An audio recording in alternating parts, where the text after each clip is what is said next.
What's up, everybody? Welcome back to another video by Helmet to Helmet 49ers podcast. Today we'll be talking about the beautiful win. I don't know if it was beautiful, but I wouldn't say it's ugly either. Yeah, it was a win's a win, Middle. though. Okay, somewhere in the middle. You're right. Somewhere in the middle. Decent. A little ugly, a little beautiful, Most of the ugly was offense. but it was a win for us, which is the most important thing, of course. It's a win. Even ugly, Doesn't. it's fine. It's a win. No matter how ugly it is, it's still just a win. It is. It is still. Yep, exactly. We beat them 22-16. It was a close game. Too close. Hard fought battle. Yeah, it was. But at the end, Troy Polamalu 2.0, Talo Ufunga got a game-winning interception. It was all the way down low and he caught it. Great hands. Yep. He has great hands for a safety. This game was also really great because we had no injuries. I mean, we had injuries, but the players came back. Yeah. Son Gibson had an injury, but I don't know what it was. Charles Who got a cramp, but he came back. Cramp's not that bad. Yeah, that's great. I heard there was no new injuries, and the last game we played had no injuries either. So 2 games in a row, knock on wood, there's no injuries. So let's just keep that going because injuries is the big thing that derails our season. So that's a great thing to hear. But was one no- player did get injured during warm-ups. Not the biggest, most important player. Danny Gray, rookie wide receiver. He rolled his ankle and he is day-to-day. Okay. Well, hopefully he'll be ready to play this coming game. Since he's day to day, I would love to see his speed. Love to see his speed. I'm dying to see speed. We're just going to do a 50-yard pass, and then he's just going to drop it. Or it's going to get deflected. I hope he catches a short 10-yard pass and take it to the house. Yes. I'm waiting. I would be so excited when I see that. He better have a chip on his shoulder every single game. Yes, definitely. 23 miles per hour. But I could help notice, but Elijah Mitchell played more than Christian McCaffrey. Yes, that's right. We had a lot of players come back from injury this week. One of them was Elijah Mitchell.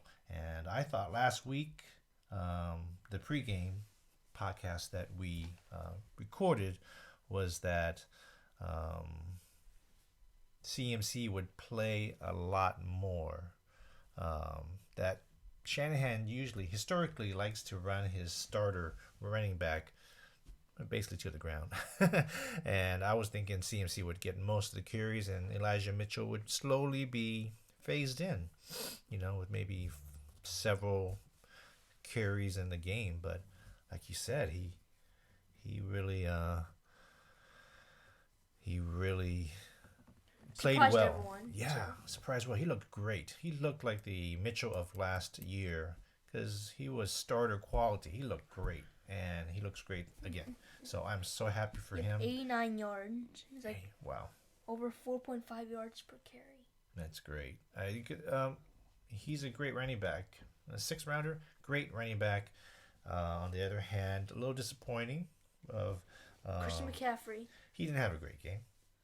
Yeah, he only got 38 yards, 2.7 yards per carry. He did get the touchdown, but it was really short. Yeah, it was a short. He just crossed the line. Yeah, I'm not really worried about it all. CMC, we know what CMC. He's an awesome talent, and he will come out and dominate, in the games ahead. But to know that we have two great, I really think great starting caliber running backs at our disposal, at Shanahan's disposal. It's great to Don't forget have. Kyle Juszczyk. Yeah, he played too. Coming back from that broken finger, I saw some great blocks from the Juice. Yes. And this is a big question for the whole 49ers community, I guess you could say. Mm-hmm. Do you think Drake Greenlaw should have been ejected? on a play where Justin Herbert ran and he slid, and Jimmy Ward hit Justin Herbert into Dre Greenlaw. So that kind of caused helmet to helmet. Yeah. Yes, exactly. It's happened so many times where it's unintentional. Quarterback slides, say at the last second, then the helmet to helmet is, happens. But originally the tackler was aiming for the chest, but because they slid lower, then their helmets hit. In this case, Jimmy Ward, knocked Herbert a little bit off course of where Greenlaw um, expected Herbert to be, and they ended up hitting helmet to helmet, and it was pretty hard. Herbert's head snapped back, and it looked pretty bad. But you know, they slow mo it so many times, and it feels like when you slow mo it, it feels like that the tackler had a chance to change their mind and change their direction. But slow mo, it's probably just 1 second. I know, but yeah, exactly. But they keep watching in slow mo. I'm sure the officials watching in slow mo, the people in New York who did the officiating of the officials. Also, we were probably watching it in slow mo and thinking, there's so much time for Dre Greenlaw to change direction, and he didn't. He didn't change direction, so that's intentional. So he was trying to hurt Justin Herbert. So no, I don't think that's that he. Yes, a flag should have been thrown because it was helmet to helmet, basically, but he should not have been ejected out of the game. And I think a lot of people, not just not Niner community, but the NFL in general, this is getting a lot of people are irritated. Some people agree with what happened. Like Ian Rappaport. Yep, and some people, I think probably more people don't agree to what happened there. Yeah. Yeah. So no, I don't agree with what happened with Greenlaw. A flag, sure, but not ejected. So, do you think Brandon Ayuk did good or bad, positive or negative? Did he do? Well, what did you think about the drop pass in the end zone? It wasn't his fault. It was behind him. I think it was kind of hard. Yeah, he was kind of falling down too. I mean, that could be kind of his fault falling down, but yeah, that's not his fault. And the fumble, that was not his fault. Asante Samuel spun him, and then when he was spun all the way, Derwin James was there to knock the ball out with his helmet. That was not intentional for Derwin James. Yeah, you didn't think Derwin James did it on purpose? No. I mean, like we talked about Greenlaw, it was so fast. You know, he already was committed to hitting Ayuk. He didn't know where the ball was going to end up after he spun out.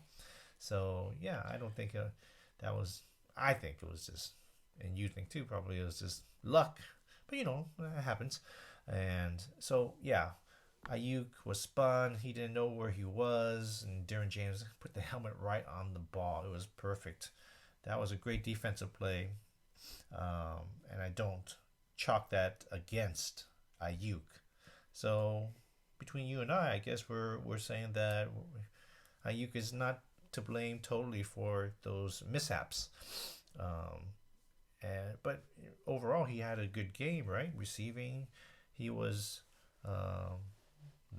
our wide receiver number one, and he's been playing pretty well, right, for a good stretch.